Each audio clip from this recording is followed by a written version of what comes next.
Halo kamu rubah, selamat datang di channel Up Movie. Bagaimana kabar hari ini? Tentu saja mager bukan? Kali ini kita akan membahas sebuah alur cerita film seru berjudul Fearless yang rilis pada tahun 2006. Film ini menceritakan tentang seorang seniman bela diri asal Tionghoa yang bernama Wo Yuanjie yang berani menantang para seniman bela diri asal Tianjin dan melawan 4 petarung asing terbaik. Tekadnya yang kuat membuat dia menjadi legenda. Tanpa berlama-lama, langsung saja siapkan sebatang rokok sudah, kacang lupa kulit, dan kopi hitam nggak pakai gula. Dan ini adalah alur ceritanya.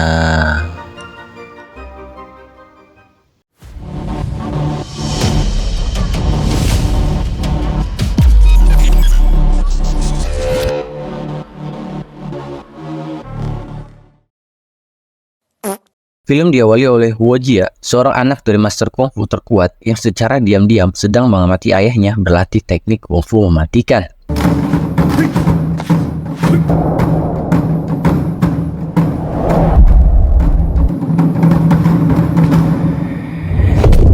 Terbukti saat gerakan terakhir terlihat ayahnya memukul kursi yang terbuat dari beton dengan tidak begitu keras, tapi setelah sang ayah pergi, Wo Jia mengamati kursi tersebut, dan ternyata kursi beton itu pun terbelah seolah hancur dari dalam.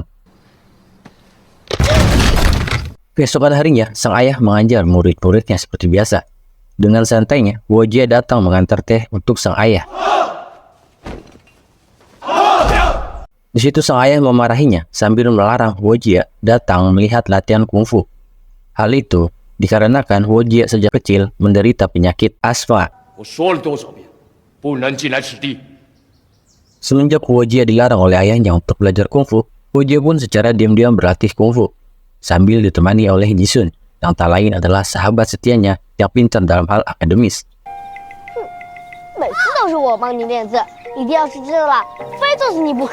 Singkat cerita, tibalah esok hari di mana ada seorang master kungfu bernama Zhao yang menantang perguruan kungfu master Wo yang tak lain adalah ayahnya Wo Jia. Setelah surat pernyataan hidup mati ditandatangani, pertarungan pun berlangsung sambil disaksikan oleh seluruh masyarakat.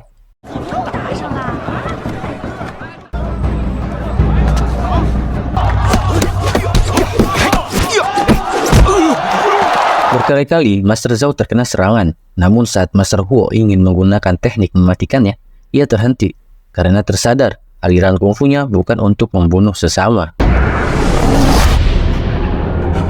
Oleh karena itu, dirinya pun rela mengalami kekalahan karena keluar arena pertarungan.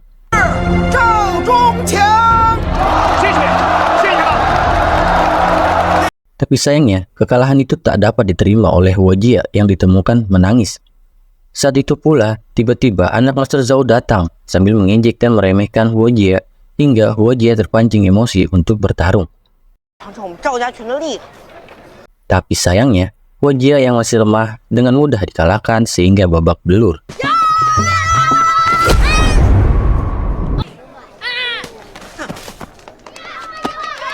Jisun, sang sahabat, berusaha menenangkannya, dan saat berdiri, Wo Jia berjanji bahwa kelak ia tak akan kalah lagi dari siapapun.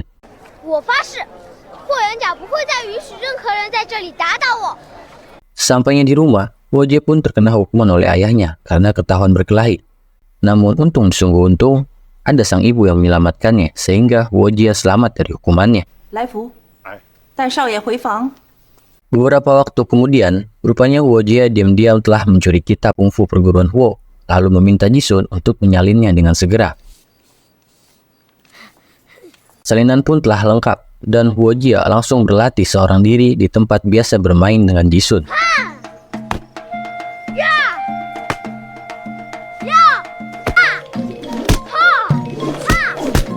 Beberapa hari kemudian, dengan gagah berani, Wo Jia yang menantang anak Master Zhao untuk duel ulang, dan hasilnya, ya ternyata bakat kungfu Wo Jia luar biasa, hingga tanpa guru pun dirinya mampu menguasai teknik dasar dengan baik hanya dari buku.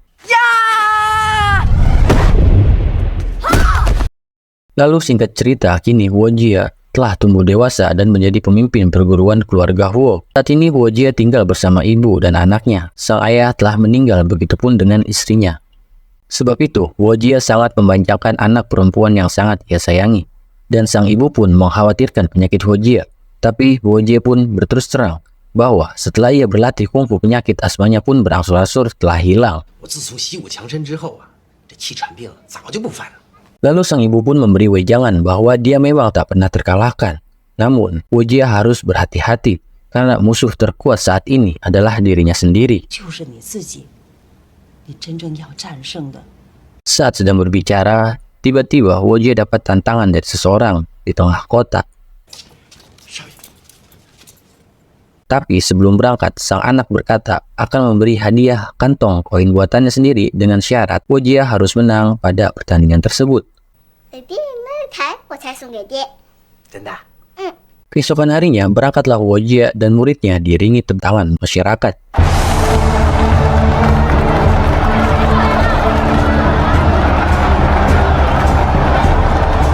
Dan ternyata orang yang menantangnya adalah Zhao, musuh kecilnya dahulu yang kini dengan yakin berkata akan menang dikarenakan dirinya telah berkelana mengalahkan perguruan di 30 provinsi. Tanpa waktu lama, pertarungan pun dimulai.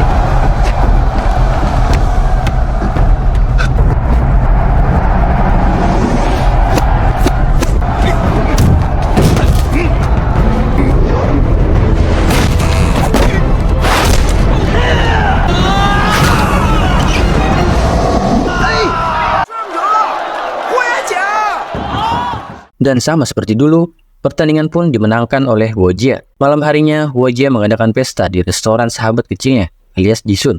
Yang kini, Jisun telah menjadi pengusaha sukses yang kaya raya dari bisnis restorannya. Dalam gemerlapnya perayaan, ternyata di rumah sang anak sedang menunggu kedatangan ayahnya untuk memberi hadiah sebuah kantung yang telah ia siapkan. 翠儿，别等了，要睡了啊。 Hari demi hari, ada saja yang berusaha menguji kehebatan kungfunya.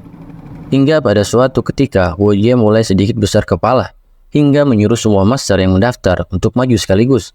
Dan hasilnya adalah, semua dapat dikalahkan dengan mudah.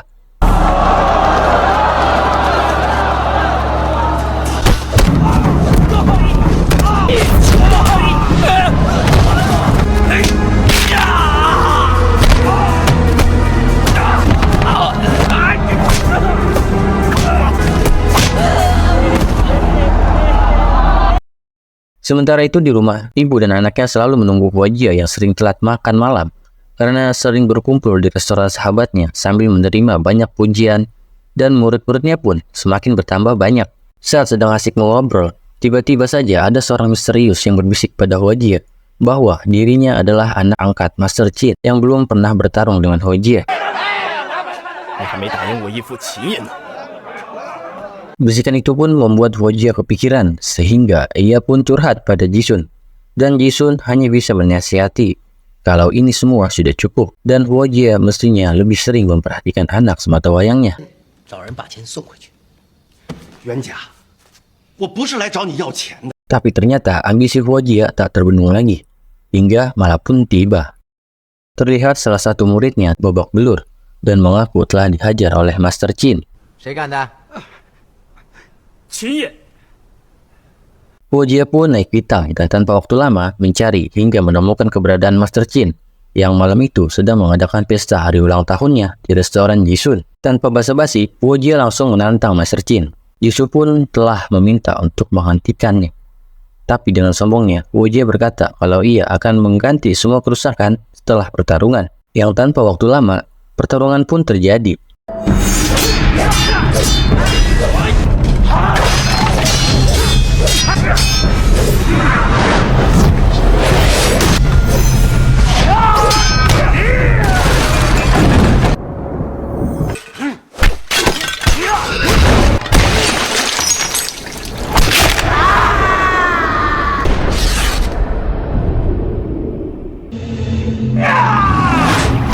Dan akhirnya duel pun dimenangkan dengan pukulan kunci Wojia. Namun saat itu salah satu murid Master Qin terlihat sangat marah, memendam kebencian yang sangat luar biasa.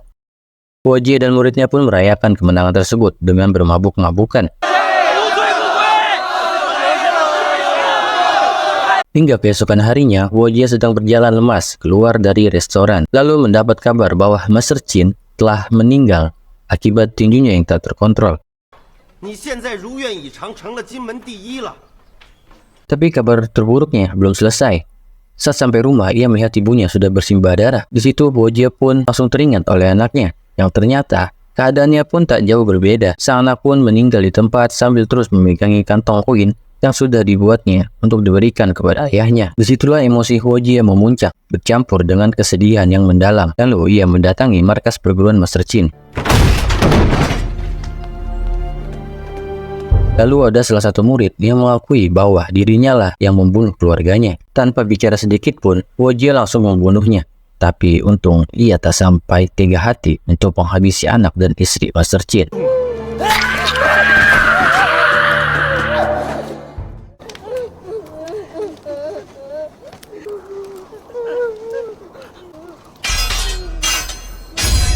Tapi bagian yang paling gila belum selesai. Saat Huojie keluar, tiba-tiba ia didatangi oleh para murid yang menyuruh salah satu murid untuk menceritakan yang sebenarnya. Disitulah baru terungkap penyebab ia dihajar Master Qin adalah karena saat mabuk ia telah melecehkan dan menghina istri Master Qin. Tapi orang-orang memilih diam untuk memberitahunya karena takut dimarahi oleh Huojie. Huojie yang sedang dalam titik terendahnya hanya bisa tersenyum seperti orang depresi sambil berjalan sempoyongan meninggalkan kota yang dulu membanggakannya. Singkat cerita, ia pun terlihat seperti orang depresi yang kelaparan dan dia hampir tenggelam di sungai. Namun, takdir berkata lain. Huojie diselamatkan oleh penduduk suatu desa.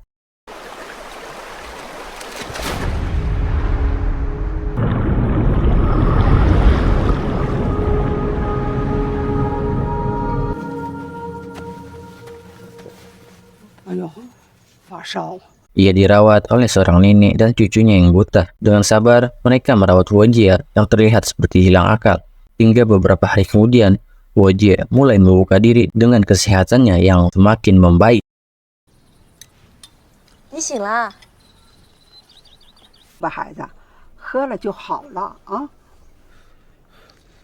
Hari demi hari, mereka berdua pun semakin dekat.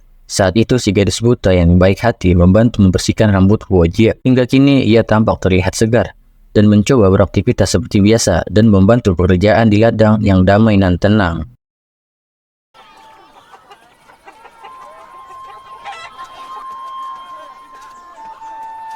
Dan saat menanam padi, semangat Huojie meningkat hingga berusaha mendahului rekan yang lainnya.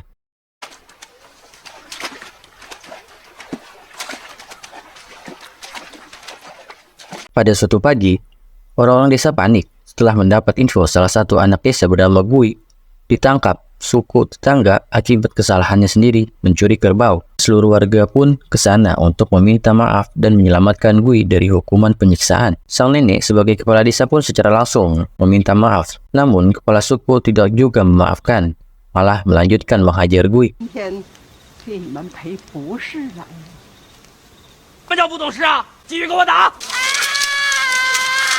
Huojie yang tak tega langsung mengajukan diri menggantikan Gui untuk menerima hukumannya. Namun kepala suku pun menjelaskan bahwa hukuman untuk orang dewasa berbeda, alias langsung dihajar dengan kungfu besi khas desa mereka. Huojie pun menyanggupi dan tak akan menyerang balik. Dan jika ia masih berdiri hingga dupa habis, maka Gui harus dibebaskan.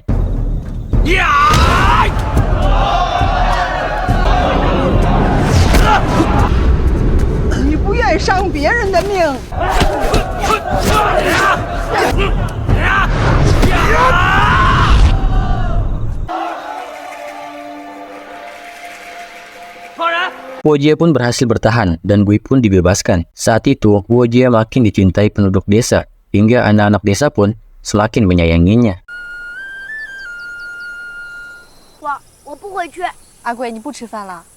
Berbulan-bulan ia jalani di desa tersebut, hingga mental dan kejiwaan Huojie semakin membaik. Huojie pun pamit untuk kembali ke kampung halamannya dan memperbaiki kesalahannya di masa lalu.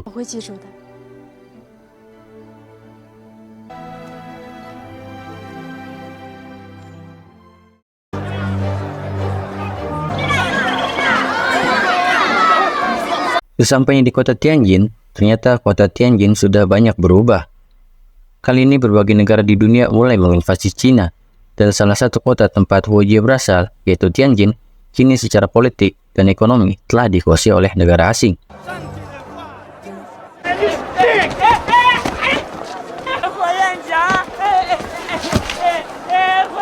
Huo Jie pun kembali ke perguruannya yang tak lain adalah rumahnya.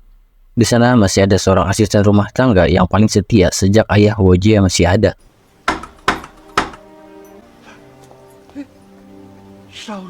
Huo Jie pun mulai merefleksikan diri dengan semua yang telah terjadi dan membakar semua bukti kemenangan dirinya dan ayahnya saat bertarung. Di makam kedua orang tuanya pun, akhirnya Huo Jie ingat dan sadar mengapa ayahnya dulu menahan pukulan terakhir yang dapat menghancurkan kepala lawannya. Tak ketinggalan, Huo Jie pun meminta maaf di depan makam putrinya yang selama ini jarang ia perhatikan karena terlalu dalam kesombongan. 才是真正的经纶第一。当年你教我在世为人的道理，你在世的时候，我没有好好的照顾你。 Esok harinya, ia berkeliling kota untuk melihat keadaan yang baru. Saat ia membeli koran, di situ tertulis jelas bahwa seorang petarung negeri barat bernama O'Brien yang telah mengalahkan berbagai master kungfu Cina dan meremehkan petarung Cina yang diolok-oloknya sebagai penyakitan. Tak sampai situ, O'Brien juga menantang siapapun untuk datang ke arena. Tanpa waktu lama, Huo Jie pun datang menuju lokasi untuk bertarung. Namun niatnya kali ini bukan untuk sombong, tapi untuk mengembalikan martabat negaranya yang diinjak-injak oleh petarung sombong dari barat. Semua orang antusias menyambut kedatangan Huo Jie dan pertarungan pun dimulai.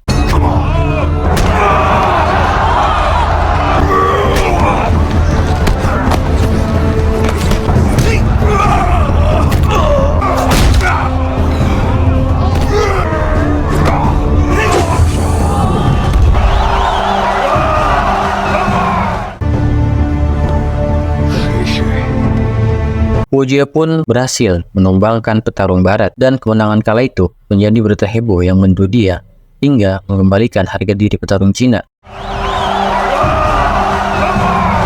Mendengar kemenangan Huo Jie, Yishun mengundangnya untuk bermakan malam di restorannya hingga ia pun mendukung secara finansial bagi visi misi Huo Jie untuk menjadikan bela diri Cina dipandang dunia sebagai kungfu yang penuh etika dan rasa hormat, bukan bela diri brutal yang tak peduli nyawa seperti yang dilakukan O'Brien asal barat yang telah menghabisi lawan-lawannya hingga cacat atau meninggal. Pada intinya, Huo Jie ingin menjadikan kungfu Cina sebagai olahraga yang mendunia yang dapat membentuk kedisiplinan baik secara fisik maupun spiritual. 洋人把我们看成是东亚病夫。 Dengan bantuan Jisun secara ekonomi, perguruan kungfu kembali dibangun dengan nama Federasi Olahraga Jingwu, hingga kungfu Cina kembali menunjukkan gelora semangatnya.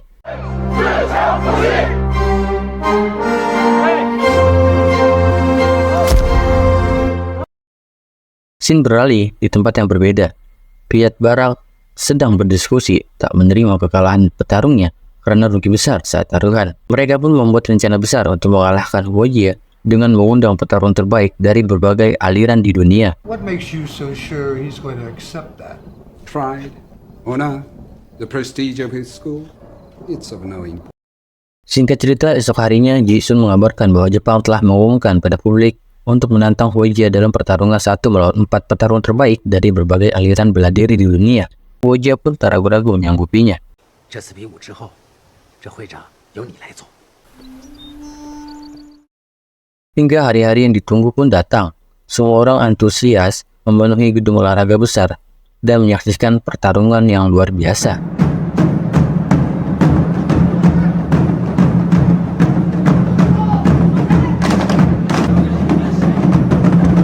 Pertarungan pertama pun dimulai, di mana Huo Jie melawan petinju terbaik asal Inggris.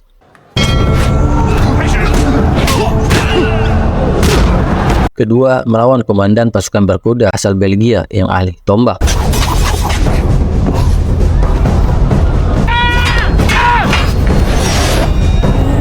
Ketiga, melawan juara dunia anggar asal Prancis.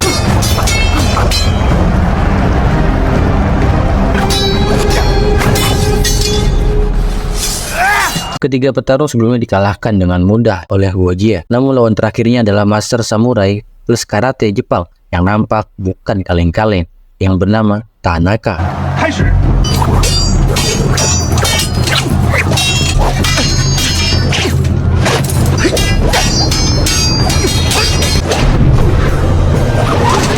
Bel pun berbunyi untuk ronde terakhir, tapi pihak Jepang melakukan kecurangan secara diam-diam. Minuman Hojia ditukar dengan zat beracun yang melemahkannya. Saat pertarungan dimulai, di situ mulai terlihat kondisi wajah yang tak sehat dari Hojia. Pandangannya kabur dan tiba-tiba memuntahkan cairan hitam.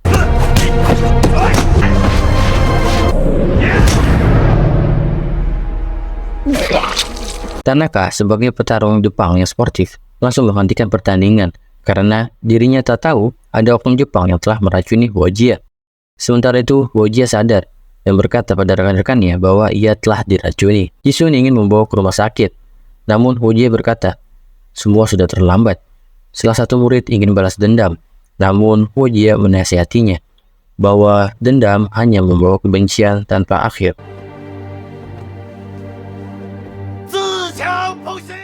Tanaka sudah mengingatkan untuk tidak diteruskan, tapi Hojia ingin tetap melanjutkannya dengan kondisinya yang sangat jauh dari kata prima. Dengan berjiwa besar, Hojia kembali bertarung demi menebus dosa-dosanya di masa lalu, dan rakyat Cina pun membakar semangatnya.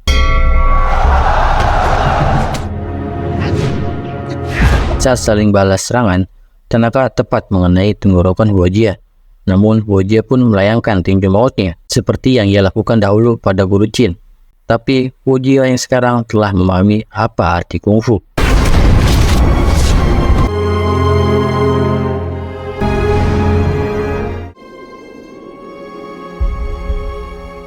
Tanpa diduga, Tanaka menghentikan lalu langsung membantu Hojia untuk bangun dan menyatakan siapa pemenang yang sebenarnya pada seluruh dunia.